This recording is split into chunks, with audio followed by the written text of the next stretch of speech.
Hi everyone, আসসালামু আলাইকুম। আজ আমি আপনাদের তৈরি করে দেখাবো মালাই কেক। মালাই মানেই তো মজার কিছু হবে, তাই না? তার উপরে যদি হয় মালাই কেক, তাহলে তো কোনো কথাই নেই। এই কেকটা খেতে যে কতটা মজার ছিল সেটা আপনাদের বলে বোঝানো যাবে না। তো আপনারা যে কোনো অকেশনে এই মালাই কেকটা তৈরি করে নিতে পারেন। আমার মনে হয় সবাই খুব পছন্দ করে খাবে।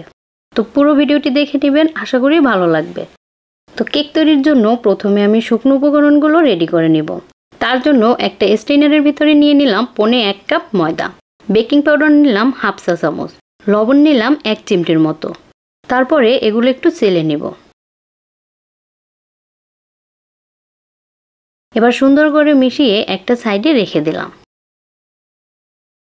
এবার একটা বলের ভিতরে 3টা ডিম নিয়ে নিলাম।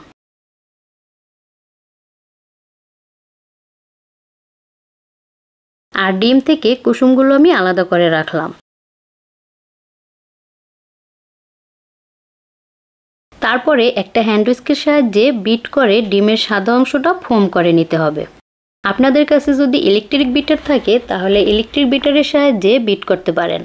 আর ইলেকট্রিক বিটার না থাকলে আমার মতো হ্যান্ড হুইস্কের সাহায্যে বিট করে নেবেন। আর এই যে এখানে নিয়েছি আমি 1/3 কাপ চিনি। তো অল্প অল্প করে চিনি এখানে মেশাতে হবে আর বিট করতে হবে। চিনিটা একসাথে মেশাবেন না, তাহলে কিন্তু ডিমের ফোমটা পারফেক্ট হবে না, পাতলা হয়ে যাবে।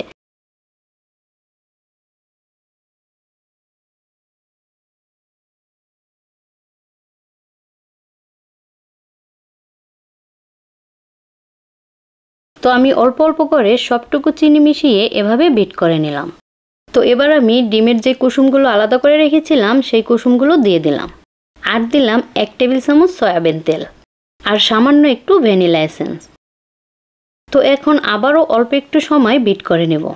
আর এখন কিন্তু বেশি সময় বিট করা যাবে না, জাস্ট এই তেল আর ডিমের কুসুমগুলো ভালোভাবে একটু মিশিয়ে দিলেই হবে। তো সুন্দরভাবে মিশিয়ে দিলাম। এবার আমি যে শুকনো উপকরণগুলো রেডি করে রেখেছিলাম সেখান থেকে প্রথমে অর্ধেকটা এখানে আমি দিয়ে দিলাম। তারপরে হালকা হাতে আস্তে আস্তে এটাকে ফোল্ডিং মেথডে মেশাতে হবে। শুকনো উপকরণগুলো মেশানোর সময় বেশি গোটাগাটি করা যাবে না, তাহলে ডিমের ফোমটা নষ্ট হয়ে যাবে। আর ডিমের ফোমটা যদি নষ্ট হয়ে যায় মানে বসে যায়, তাহলে কিন্তু কেকটা স্পঞ্জি হবে না। আর যেহেতু এটা মালাই কেক, তো কেকটা কিন্তু অবশ্যই স্পঞ্জি হতে হবে।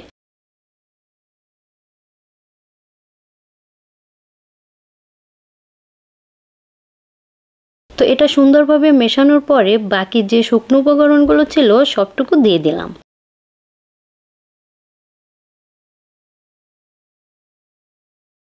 আর এই পর্যায়ে এখানে দিলাম 2 টেবিল চামচ দুধ।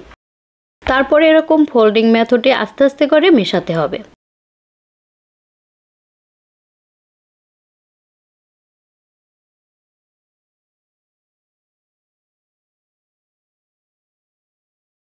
তো আমি সুন্দরভাবে মিশিয়ে নিলাম। আর এই যে কেকের ব্যাটারটা এখন একদম রেডি। তো এই কেকটা আমি বেক করব না, এটা স্টিম করব।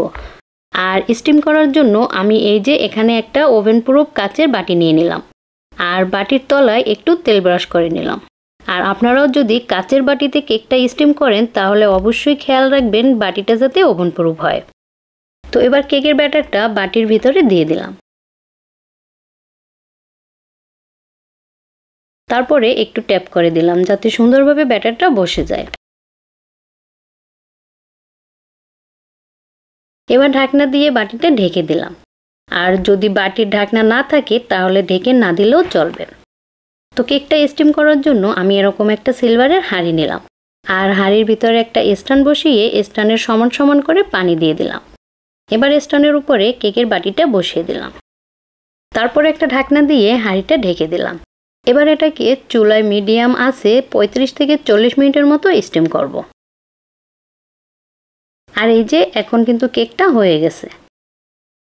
তো আমার কেকটা হতে 30 মিনিটের মতো সময় লাগছে। তো কারো কারো ক্ষেত্রে সময় কিন্তু একটু বেশি অথবা কমও লাগতে পারে। সেই ক্ষেত্রে আপনারা শেষের দিকে একটু চেক করে দেখবেন। যদি দেখেন কেকটা ভালোভাবে হয়নি তাহলে আরও কিছু সময় রেখে দেবেন। তো কেকটা চুলা থেকে নামিয়ে নিলাম। আর দেখুন কেকটা কতটা সফট আর স্পঞ্জি হয়েছে। তো কেকটা ঢেকে এভাবে রেখে দিলাম একদম ঠান্ডা হওয়া পর্যন্ত। তো কেকটা ঠান্ডা হতে হতে আমি মালাইটা তৈরি করব। তার জন্য চুলায় একটা প্যানে দিয়ে দিলাম মেজারমেন্ট কাপের 2.5 কাপ দুধ। এখানে হাফ লিটারের একটু বেশি হবে। আর দিলাম 1/3 কাপ পরিমাণ গুঁড়া দুধ। গুঁড়া দুধটা দেওয়ার কারণে দুধটা একটু ঘন হবে, তাতে করে মালাইটা তাড়াতাড়ি হয়ে যাবে। তো দুধটা দেওয়ার পরে সুন্দরভাবে মিশিয়ে দিলাম। তারপরে এখানে দিলাম 1/4 কাপ চিনি, আর দিলাম সামান্য 1 চিমটি লবণ। আর এখানে চিনি আর গুঁড়ো দুধ এই দুইটার পরিবর্তে চাইলে কনডেন্স মিল্ক ব্যবহার করতে পারেন। এবার আস্তে আস্তে জাল দিয়ে আমি দুধটাকে প্রায় হাফ করে নিব, আর তাহলেই কিন্তু মালাইটা রেডি।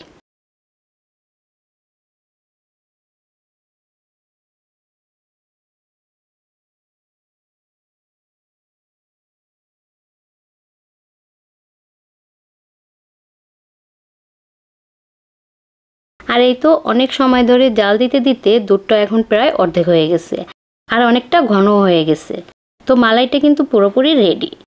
এবার চুলা থেকে নামিয়ে মোটামুটি ঠান্ডা করে নেব। আর এই যে এদিকে কেকটা কিন্তু এখন পুরোপুরি ঠান্ডা হয়ে গেছে। এবার একটা কাঁটা চামচের সাহায্যে কেকটাকে এভাবে ছিদ্র করে দিতে হবে, যাতে মালাইটা ভিতরে সুন্দরভাবে ঢুকতে পারে।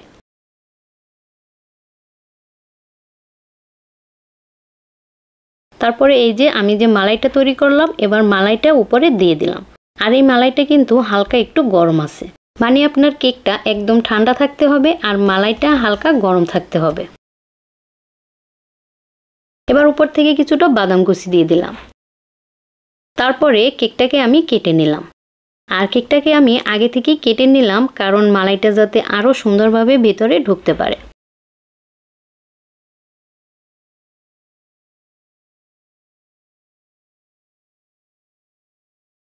তো চেষ্টা করবেন কেকটাকে এভাবে 1 ঘন্টার মতো রেখে দিতে, তারপরে সার্ভ করতে। তাতে করে কেকটা আরো বেশি সফট হবে। আর এই যে কিছু সময় পরে দেখুন কেকটা কেমন হয়েছে।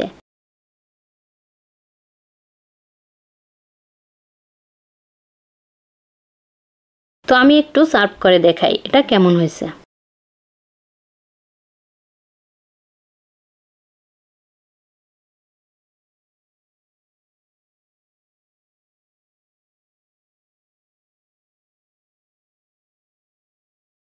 আর এই যে দেখুন এটা কতটা লোভনীয় হয়েছে, ভিতরে কত সুন্দর মালাই ঢুকে একদম সফট হয়ে গেছে। তো আশা করি আজকের ভিডিওটি আপনাদের ভালো লেগেছে। ভালো লাগলে অবশ্যই চ্যানেলটি সাবস্ক্রাইব করে দিবেন। আর ভালো থাকবেন সবাই। আল্লাহ হাফেজ।